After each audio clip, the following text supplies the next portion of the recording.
Well, bicycles are extremely important to us as part of the traffic plan, because what the plan is telling us is that we have to adopt alternative modes of travel and transport. And this is exactly one of the best ways of doing so.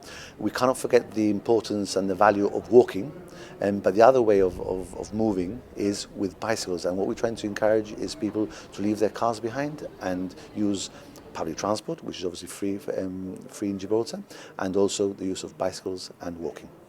And this is a pay-as-you-go scheme which is targeting commuters at this stage?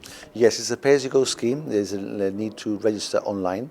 And the first stage really is we really want people that commute to work to use the scheme. That is, I mean, it doesn't stop other people from using the scheme either.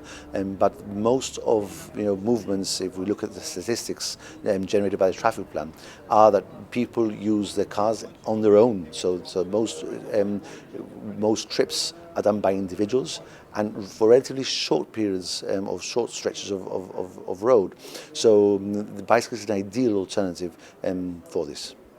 How concerned is the government about the safety of this scheme? You're not requiring anyone to have a certain level of proficiency in cycling. Anyone over the age of 16 can use this scheme. Safety is extremely important to the government, and the government will be embarking on a campaign to raise awareness for bicycle users. Clearly, Gibraltar, because of its demographics, it is a place where we have to take care. We have cars, buses, lorries, people cycling, pedestrian. Gibraltar is a very busy place. So obviously it is important that people are aware of the dangers. But if you ride safely, if we can encourage people, also you can educate other road users about the importance of leaving adequate distance for overtaking and to respect people cycling, then I think that is what we need to achieve. Now, the government's plan identified the need for more dedicated cycling facilities. Are these in the pipeline?